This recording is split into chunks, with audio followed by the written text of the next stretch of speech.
জেলা প্রশাসনের সঙ্গে চুয়েট শিক্ষার্থীদের বৈঠক চলছে। এ বিষয়ে আরো খবর জানাতে যুক্ত হচ্ছেন আমাদের সাথে সহকর্মী নয়ন বড়ুয়া। জয়, বৈঠকে কি কি বিষয় নিয়ে আলোচনা হতে পারে?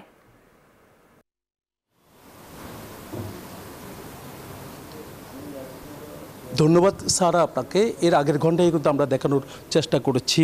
আপনি দেখতে পাচ্ছেন যে জেলা প্রশাসকের সাথে এমনকি পুলিশ সুপারের সাথে আমরা দেখছি বৈঠক চলছে দফায় দফায়। কিছুক্ষণ আগে সেই বৈঠক শুরু হয়েছে। জেলা প্রশাসক আছেন, পুলিশ সুপার আছেন, এমনকি এখানে বাস মালিক সমিতি এবং শ্রমিক সমিতির ফেডারেশনের নেতা যারা আছে তারাও আছেন। কিন্তু চুয়েটের যে প্রতিনিধি, সেই প্রতিনিধিরা এখনও পর্যন্ত সেই বৈঠকে আসেনি। তবে কিছুক্ষণের মধ্যে তারা আসবে আমরা যতটুকু জেনেছি। জেলা প্রশাসক চেষ্টা চালিয়ে যাচ্ছেন, যেহেতু কাপ্তাই সড়কে এখনও পর্যন্ত যান চলাচল একেবারে বন্ধ। সকাল থেকে কিন্তু শিক্ষার্থীদের বিক্ষোভ চলছে চুয়েটের গেটের সামনে। তো এ কারণে কিন্তু জেলা প্রশাসক চাচ্ছে দ্রুত সময়ের মধ্যে এই সমস্যার সমাধান করতে। এই কারণে সবাইকে ডেকে এখানে বৈঠক করছেন বলে আমাদেরকে জানিয়েছেন। তবে কিছুক্ষণ পর আমরা বুঝতে পারবো আসলে চুয়েট শিক্ষার্থীদের যে অবরোধ, তারা যে বিক্ষোভ করছে সেই বিক্ষোভ থেকে সড়ক থেকে তারা সরছে কিনা।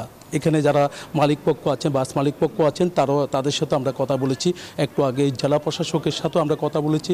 পুলিশ সুপারও চাচ্ছে দ্রুত সময়ের মধ্যে যেন এই সমস্যার সমাধান হোক, যেহেতু যান চলাচল একেবারে সকাল থেকে বন্ধ। এখানে যারা যাত্রী আছেন, সাধারণ যাত্রী যারা আছে, তাদের যে দুর্ভোগ চরম আকার ধারণ করেছে। ঠিক এই সময়টার মধ্যে যদি এই সমস্যা যদি সমাধান না হয় দ্রুত সময়ের মধ্যে, তাহলে আরও সমস্যায় পড়বে। যেহেতু গতকাল রাতে বাস পোড়ানো হয়েছে, এমনকি কয়েকটি বাস কিন্তু তারা সেখানে কিন্তু আমরা যে দেখেছি তারা ভাঙচুর চালিয়েছে।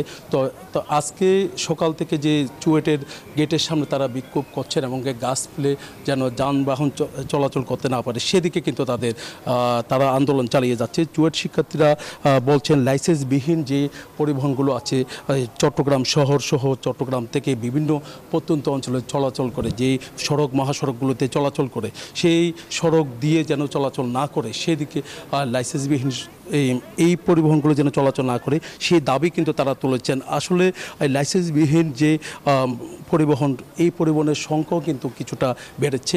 এই পরিবহনগুলো যেন কোনোভাবে চলাচল না করে সেদিকে কিন্তু সে দাবি নিয়ে তারা আন্দোলন চালিয়ে যাচ্ছে বলে আমাদেরকে জানিয়েছেন। তাদের যে দাবি পূরণ না হলে তারা বলছেন তারা এই সড়ক ছাড়বে না বলে আমাদেরকে জানিয়েছেন।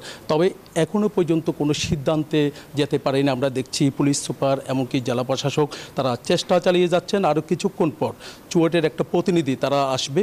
তো আসার পর কিন্তু আসলে বোঝা যাবে, আমরা জানতে পারবো তারা কি আসলে সড়ক ছাড়বে, তারা আন্দোলন থেকে সরবে কিনা।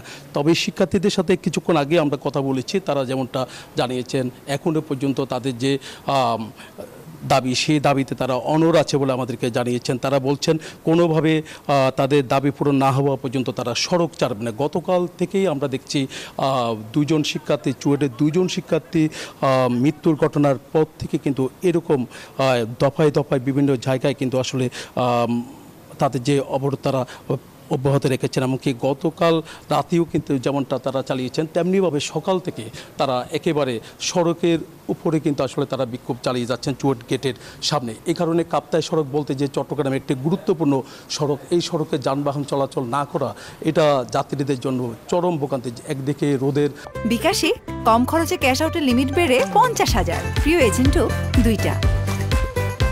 সমস্যা, তীব্র গরমে অতিষ্ঠ চট্টগ্রামের মানুষ, একই সাথে সারা দেশের মানুষও, একই সাথে যে এরকম একটা দুর্ভোগ চলে এসছে, এর কারণেও কিন্তু আসলে যাত্রীরা দুর্ভোগে পড়েছে বলে আমাদেরকে জানিয়েছেন। তবে আমরা কিছুক্ষণ পর আসলে জানাতে পারবো কি সিদ্ধান্ত হয়েছে।